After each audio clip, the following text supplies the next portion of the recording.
Up next, we're going to be talking about stem cell repair and heart repair as well. A major story with Christian Wilde and Dr. Nabil Dib on Coast to Coast AM.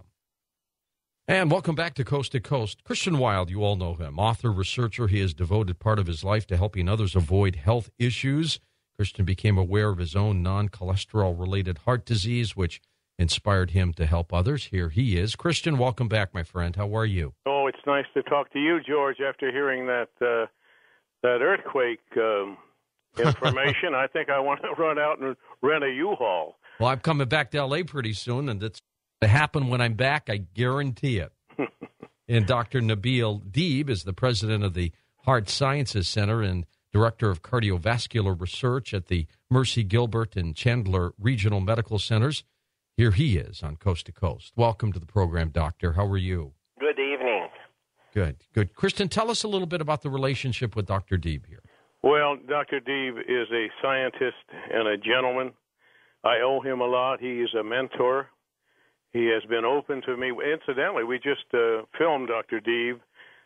Jim Castle and myself are working on a TV project, and we went to Gilbert, Arizona to film Dr. Dib in an interview.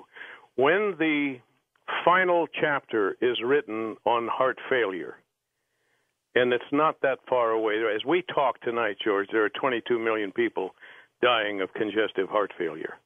Dr. Dib, along with his colleagues, and I want to give them credit because they are so important and vital to this science. Dr. Sherman, Warren Sherman from Columbia University, you had him on the show with me before. Dr. Doris Taylor, Professor Taylor at the University of Minnesota. Dr. Amit Patel at the University of Utah. Dr. Joshua Hare, formerly with Johns Hopkins, and Timothy Henry at the Minnesota Heart Institute, and Douglas Lasorto.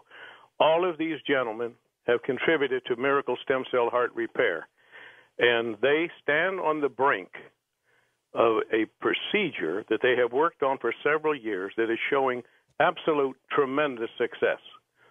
And for those people out there tonight who are wondering if anything can be done for you, because heart failure, there has never been a cure for it.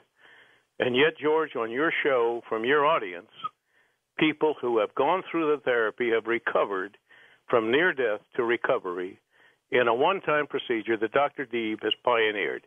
It's a great honor to be on with you. Super. Oh, thank you. Thank you for inviting me. Doctor, and I've got to tell you, too, this comes home to me because the brother of a dear friend of mine had surgery in St. Louis last week, and apparently his cardiologist said, look, your aorta is got an aneurysm. It is going to rupture. We got to do something about it. They gave him two options. One is they said they could have put an artificial aorta in him. The other, they said, a cow's aorta, which they said will last you maybe 10 years. They recommended the artificial one. He, the patient, elected to go with the cow aorta, and also they had to put in a pig's valve. So he's got two animal parts in him. But they did it. Then they sewed him up. Then he started bleeding. I guess through the drainage, they could tell that he was still bleeding a lot. He wasn't clotting. So they had to open him up again, and they did 2.5 hours more of work, and they sewed him back up again. Today he was to go home feeling fine, and his heart stopped. They opened him up again. Now they put a pacemaker on him, and they're not sure if the valve's going to work. What a mess. What a mess. I don't know what he could have done. Would stem cells have worked in his case? So far, the stem cell, in terms of cardiovascular disease, applied for the heart muscle itself, and in some occasion in the early research in the valve. However, so far, nothing done yet in the aortic area. But the field of tissue engineering, that including stem cell and matrix, currently under very heavy investigation, and I think that's something for the future. Mm-hmm. Now, worldwide, how many patients do you think already have stem cells for the heart? At least there is more than 2,500 patients receive a stem cell in one way or the other. and whether a bone marrow-derived stem cell or a skeletal muscle-derived stem cell. And are we seeing some remarkable results so far? I think still definitely we are in the early stages of research in this kind of biotechnology field, but the result is very promising in the phase 1 and phase 2 clinical trial. And currently in some centers, the phase 3 clinical trial, which is just before marketing and before the availability to the general public, is underway. Now, Christian, when you wrote your book, My Heart Book, which I think is one of the best when it comes to, cardiovascular disease and helping people out, and, you outline the various alternative treatments for people and everything else. Did you realize at that point when you were writing that book how stem cells would be so important for somebody with heart problems? Not really. It was shortly after that, though, that I did become aware of it. And there are several of Dr. Dib's patients in the book, their stories. So he's been doing this for a long time. You were talking about the pig valve or the bovine aortic valve. Yeah. When a patient is older, they will tend to give him the mechanical. Correct me if I'm wrong, Dr. Dib. The younger patients, it's the reverse. The younger patients, he is a younger patient. So he is a younger patient. He is a younger patient. Yeah. Because they can outlive the bovine or the animal tissue valve.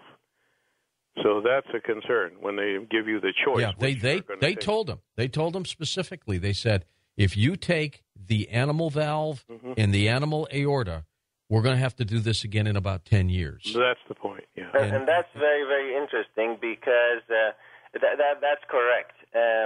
While if they take the mechanical valve, it might last longer, but also they need to be on anticoagulation therapy, such as warfarin, and consequently they will avoid many of the aggressive activity in their life. However, currently there's many investigation underway to use a stem cell. As you know, the reason why they told him that valve would last maybe 8 to 12 years, because the valve that they are using from the pig is they are using the valve without a stem cell in it. Basically, the stem cell is not there.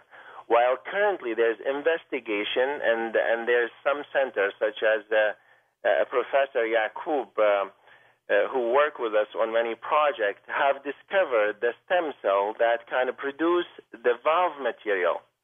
So I think in the future is going to be a stem cell with the collagen material in the valve, both of them synthesized, and both of them transplanted, and consequently that valve, which is going to be called living valve, can last for a long time. Will it and ever that's get to... what tissue engineering is going to make it to be in the future. It's a major breakthrough. The School of Regenerative Medicine, yes. Yeah. Well, now will we ever get to the point where you don't have to do the transplant with the grown organ or piece of tissue, but that you merely inject the stem cell into, let's say, the valve or the artery, and it grows literally a brand new one in the body? Is that possible? And that's what the goal. I still think not every patient in the world you can avoid the transplant, but I think the majority of the patients should be. And I think that's our goal. And currently, for example, we were talking about the stem cell. We've been doing stem cell since the year 2000. The first patient in the United States was in the year 2000 until now. And the stem cell underwent a major revolution in terms of the research. First, you just can't imagine that one can take stem cell or piece of tissue from the same patient, isolate stem cell, and transplant them to the heart.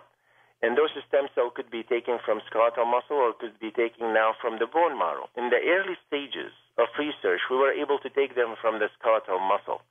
And we're able to transplant the stem cell to the heart during the thoracic surgery when the chest is open.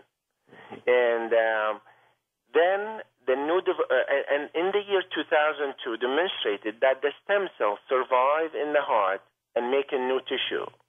And those cells were able to replace a scar tissue caused by heart attack.